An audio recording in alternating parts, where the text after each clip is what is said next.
gaji dan tunjangan ASN serta pensiunan akan naik, dan bagaimana dampaknya terhadap ekonomi rakyat secara keseluruhan? Simak video ini sampai selesai, karena di bagian akhir kami paparkan data, simulasi, dan analisis lengkap. Berapa besar kenaikan yang mungkin, apa konsekuensinya bagi ekonomi, dan bagaimana skema baru tunjangan akan diberlakukan. DPR sepakat, kejutan kenaikan gaji ASN dan pensiunan bertahap di RAPBN 2026. Suasana sidang parlemen di Senayan kembali memanas. Di tengah sorotan publik, Dewan Perwakilan Rakyat akhirnya menyepakati untuk membahas lebih lanjut rencana kenaikan gaji ASN dan pensiunan secara bertahap dalam Rancangan Anggaran Pendapatan dan Belanja Negara tahun 2026. Keputusan ini sontak memicu beragam reaksi, mulai dari dukungan penuh hingga kritik keras dari beberapa fraksi. Sejak awal, isu kenaikan gaji ASN dan pensiunan sudah menjadi perbincangan hangat. Menteri Pendayagunaan Aparatur Negara dan Reformasi Birokrasi, Rini Widiantini, sempat menyampaikan usulan agar skema tunjangan kinerja yang selama ini pukul rata dirombak menjadi lebih adil. Ia menilai sudah saatnya ASN memperoleh kenaikan penghasilan mengingat biaya hidup yang terus meningkat. Namun, rencana itu tidak berjalan mulus. Beberapa anggota DPR dari fraksi tertentu menolak wacana kenaikan gaji yang diproyeksikan hanya berkisar antara 1,5% hingga 3,5%. Alasannya sederhana tapi krusial, kondisi fiskal negara yang harus tetap terjaga, sementara beban belanja pegawai dinilai semakin membengkak. Meski demikian, suara penolakan itu tak mampu membendung desakan publik. Banyak pihak menilai bahwa gaji ASN sudah terlalu lama stagnan. Inflasi yang setiap tahun rata-rata berada di kisaran 5 hingga 7% membuat daya beli aparatur negara dan pensiunan semakin tergerus. Oleh karena itu, usulan agar gaji dinaikkan dinilai wajar sekaligus strategis, bukan hanya untuk kesejahteraan ASN, tapi juga untuk mendongkrak perputaran ekonomi domestik.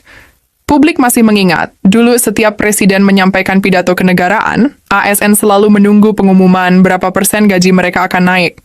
Tradisi itu sempat hilang, sehingga ekspektasi pegawai negeri sipil terhadap pemerintah seakan digantung. Kini, dengan adanya rencana kenaikan gaji di tahun 2026, harapan lama itu kembali hidup. Banyak ASN mengaku kebijakan ini bisa menjadi nafas segar, apalagi pada momen tahun ajaran baru ketika biaya pendidikan anak-anak melonjak tajam. Dari jenjang sekolah dasar ke sekolah menengah pertama, lalu dari sekolah menengah pertama ke sekolah menengah atas atau kejuruan, kebutuhan biaya kerap menjadi beban besar bagi keluarga pegawai negeri. Rancangan APBN 2026 yang disampaikan pemerintah membawa sejumlah asumsi makro penting. Pertumbuhan ekonomi ditargetkan di angka 5,4%, dengan inflasi dikendalikan di kisaran 2,5%. Target ini ambisius, namun di atas kertas dianggap realistis, terutama jika kebijakan fiskal dan moneter mampu bersinergi menjaga stabilitas. Pemerintah juga menetapkan alokasi anggaran pendidikan sebesar 757,8 triliun rupiah, atau setara 20% dari total belanja negara. Anggaran ini diproyeksikan untuk mendukung program wajib belajar, penguatan kualitas sekolah, hingga pemerataan akses pendidikan di seluruh daerah. Selain itu, investasi pemerintah mencapai 203 triliun rupiah. Anggaran raksasa ini diarahkan untuk infrastruktur strategis, program pembiayaan rumah rakyat melalui fasilitas likuiditas pembiayaan perumahan, serta memperkuat daya saing industri dalam negeri. Namun ada catatan serius. Transfer ke daerah justru mengalami penurunan, termasuk alokasi dana desa. DPR memperingatkan, kebijakan ini bisa melemahkan peran desa sebagai ujung tombak pembangunan. Oleh karena itu, pemerintah diminta menyiapkan skema lain agar pembangunan desa tetap berjalan optimal. Rencana kenaikan gaji ASN dan pensiunan tahun 2026. Salah satu poin paling ditunggu publik adalah rencana kenaikan gaji PNS dan pensiunan di tahun 2026. Pemerintah bersama DPR menilai kebijakan ini bukan sekadar soal gaji, tetapi bagian dari strategi menjaga daya beli masyarakat. Dengan daya beli yang terjaga, konsumsi rumah tangga, yang merupakan motor utama pertumbuhan ekonomi Indonesia, diharapkan tetap stabil. Skema kenaikan gaji yang akan berlaku bertahap ini diproyeksikan mampu memberikan ruang fiskal yang lebih terukur. Tidak hanya itu, pembahasan juga menyentuh kemungkinan adanya sistem baru dalam pemberian tunjangan kinerja agar lebih adil antar instansi. Banyak pihak melihat langkah ini sebagai kado dari pemerintah di momen ulang tahun ke-80 Republik Indonesia. ASN dan pensiunan dianggap sebagai tulang punggung pelayanan publik, sehingga kesejahteraan mereka perlu dijaga demi kualitas layanan yang lebih baik bagi masyarakat. Pandangan fraksi di DPR. Dalam sidang pembahasan RAPBN, fraksi Partai Demokrasi Indonesia Perjuangan (PDIP) menyampaikan pandangan resminya. Menurut PDIP, APBN 2026 adalah yang pertama disusun secara penuh di bawah pemerintahan Presiden Prabowo Subianto.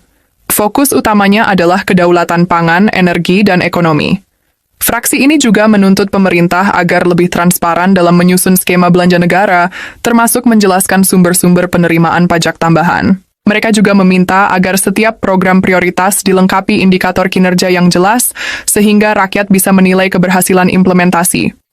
Poin lain yang disoroti adalah perlunya menjaga stabilitas nilai tukar rupiah. Jika rupiah melemah, dampaknya bisa memperlebar defisit anggaran dan menambah beban utang negara. Oleh sebab itu, DPR menekankan pentingnya sinergi erat antara kebijakan fiskal pemerintah dan kebijakan moneter Bank Indonesia. Selain isu gaji ASN, DPR juga menyoroti program perlindungan sosial. Pemerintah didesak agar kebijakan subsidi dan bantuan sosial tepat sasaran, sehingga betul-betul menyentuh masyarakat miskin. Data penerima manfaat diminta diperbarui sesuai dengan dinamika kemiskinan dan daya beli rumah tangga. Dalam catatan PDIP, kebijakan pengentasan kemiskinan harus jelas targetnya, baik jumlah masyarakat yang akan lulus dari status miskin maupun strategi pemberdayaan ekonomi rumah tangga. Hal ini dinilai penting agar anggaran sosial tidak hanya habis untuk konsumsi, tetapi juga menghasilkan dampak jangka panjang. Dari sisi alokasi, DPR menyoroti turunnya transfer ke daerah dan dana desa.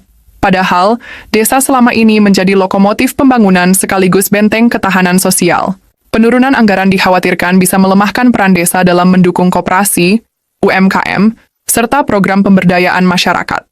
Pemerintah diminta menyiapkan skema alternatif, misalnya program berbasis desa dengan tata kelola lebih efisien, atau memperkuat dana bergulir untuk usaha masyarakat desa. Dengan demikian, penurunan dana desa tidak serta-merta memutus mata rantai pembangunan di akar rumput. Kenaikan gaji sebagai instrumen ekonomi.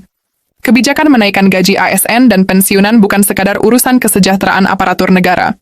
Lebih jauh, ia dipandang sebagai instrumen penggerak ekonomi. Dengan gaji naik, daya beli rumah tangga ASN yang jumlahnya jutaan akan meningkat. Otomatis, konsumsi masyarakat pun terdongkrak. Efek domino inilah yang diharapkan pemerintah. Perputaran ekonomi bisa bergerak lebih cepat, sektor perdagangan dan jasa mendapatkan keuntungan, dan pada akhirnya pendapatan negara dari pajak juga ikut bertambah. Singkatnya, kebijakan ini bukan hanya biaya, melainkan juga investasi dalam menjaga mesin ekonomi tetap hidup. Namun DPR mengingatkan agar kenaikan gaji tidak berhenti pada euforia sesaat. Pemerintah harus menyiapkan strategi agar tambahan penghasilan itu tidak habis untuk konsumsi sesaat, tetapi juga memberi ruang bagi ASN untuk menabung atau berinvestasi. Kritik fraksi penolak. Meski sudah ada kesepakatan untuk membahas kenaikan gaji, suara penolakan tidak bisa diabaikan. Beberapa fraksi menilai, dengan defisit anggaran yang masih harus dikendalikan, menaikkan gaji ASN berpotensi menambah beban fiskal. Kalau setiap tahun kita naikkan gaji tanpa hitung dampak jangka panjang, siapa yang akan menanggung defisitnya? Ujar salah seorang anggota dewan dari fraksi oposisi. Mereka khawatir, jika belanja pegawai semakin besar, ruang fiskal untuk belanja pembangunan bisa tergerus. Kekhawatiran ini masuk akal. Apalagi transfer ke daerah dan dana desa sudah menurun. Artinya, ruang fiskal memang terbatas. Jika tidak hati-hati, kenaikan gaji justru bisa menjadi bumerang yang membatasi kemampuan negara dalam membiayai program prioritas lain. Kenapa tahun 2026? Pertanyaan yang banyak muncul di publik adalah, mengapa kenaikan gaji ASN dan pensiunan baru direncanakan pada tahun 2026? Jawaban dari pemerintah cukup jelas. Tahun 2026 adalah tahun pertama RAPBN yang disusun penuh di bawah pemerintahan Presiden Prabowo Subianto. Pemerintah ingin memberikan pijakan baru dalam kebijakan fiskal, termasuk soal kesejahteraan ASN. Selain itu, kondisi fiskal di tahun 2025 dianggap masih perlu penyesuaian, terutama pasca berbagai belanja besar untuk pemilu dan transisi pemerintahan. Dengan begitu, tahun 2026 dipandang sebagai momentum tepat untuk meluncurkan skema kenaikan gaji sekaligus reformasi tunjangan kinerja. Presiden Prabowo beberapa kali menegaskan bahwa kesejahteraan aparat negara adalah bagian dari strategi membangun Indonesia yang lebih kuat. ASN adalah ujung tombak pelayanan publik, sedangkan pensiunan adalah pejuang yang sudah mengabdikan hidupnya bagi negara.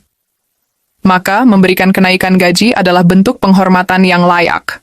Simulasi kenaikan dan dampaknya. Meski detail persentase kenaikan masih dalam tahap pembahasan, wacana yang muncul di DPR berkisar antara 1,5% hingga 3,5%. Jika dirata-rata, misalnya seorang ASN golongan menengah dengan gaji pokok sekitar 5 juta rupiah per bulan, kenaikan 3% berarti tambahan sekitar 150 ribu rupiah per bulan. Memang angka ini tidak terlalu besar, tetapi jika ditambah dengan reformasi tunjangan kinerja, total tambahan penghasilan bisa lebih signifikan. Untuk pensiunan, skemanya akan menyesuaikan dengan golongan dan masa kerja. Banyak pensiunan berharap tambahan gaji ini bisa membantu menutup biaya kesehatan, kebutuhan harian, serta biaya sekolah cucu mereka. Selain isu gaji, DPR mencatat banyak hal penting dalam era APBN 2026. Pemerintah diminta menjelaskan secara detail sumber-sumber pertumbuhan ekonomi. Penerimaan pajak harus diperluas tanpa membebani rakyat kecil. Belanja negara harus transparan. Setiap rupiah yang dikeluarkan wajib bisa dipertanggungjawabkan. Defisit anggaran harus dibiayai dengan strategi yang aman dan berkelanjutan. Dengan kata lain, DPR tidak ingin RAPBN hanya terlihat indah di atas kertas, tetapi juga benar-benar realistis dalam pelaksanaannya. Di luar gedung parlemen, masyarakat menyambut positif rencana kenaikan gaji ASN dan pensiunan. Di media sosial, banyak ASN menuliskan rasa syukurnya, meskipun sebagian berharap kenaikan bisa lebih besar. Beberapa pengamat menilai kebijakan ini bisa memperbaiki citra pemerintah di mata ASN yang jumlahnya jutaan. Dengan dukungan mereka, implementasi program-program pemerintah di lapangan bisa berjalan lebih lancar. Namun, ada pula yang mengingatkan bahwa kenaikan gaji harus dibarengi dengan peningkatan disiplin, kinerja, dan kualitas pelayanan publik. Jika tidak, kenaikan gaji bisa menimbulkan kecemburuan sosial dengan pekerja sektor swasta yang gajinya stagnan. Tantangan utama bagi pemerintah adalah menjaga keseimbangan fiskal. Di satu sisi, menaikkan gaji ASN dan pensiunan memang penting. Tetapi di sisi lain, pemerintah tetap harus memastikan belanja pembangunan tidak dikorbankan.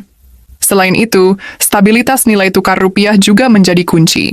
Jika rupiah terdepresiasi tajam terhadap dolar Amerika, misalnya dari Rp15.000 per dolar, menjadi lebih lemah, maka biaya impor akan melonjak dan inflasi ikut terdorong. Dalam situasi seperti itu, kenaikan gaji bisa tergerus inflasi. Oleh karena itu, kebijakan ini harus diikuti dengan strategi menjaga stabilitas makroekonomi, baik melalui cadangan devisa, kebijakan moneter yang hati-hati, maupun penguatan sektor ekspor. RAPBN 2026 adalah ujian pertama bagi pemerintahan baru dalam mengelola fiskal. Di tengah kondisi global yang penuh ketidakpastian, pemerintah dan DPR memilih langkah berani, menaikkan gaji ASN dan pensiunan. Kebijakan ini bukan tanpa risiko. Tetapi jika dijalankan dengan hati-hati dan transparan, kenaikan gaji bisa menjadi stimulus penting bagi perekonomian nasional. Harapannya, APBN 2026 benar-benar menjadi instrumen kesejahteraan rakyat, bukan sekadar angka-angka di atas kertas. Bagi ASN dan pensiunan, keputusan ini menjadi bukti bahwa negara hadir untuk mereka. Dan bagi rakyat luas, kebijakan ini adalah cerminan bahwa kesejahteraan aparatur adalah fondasi bagi pelayanan publik yang lebih baik. Dengan segala tantangan dan catatan kritis, masyarakat menunggu. Apakah kenaikan gaji ASN dan pensiunan tahun 2026 benar-benar bisa membawa perubahan nyata?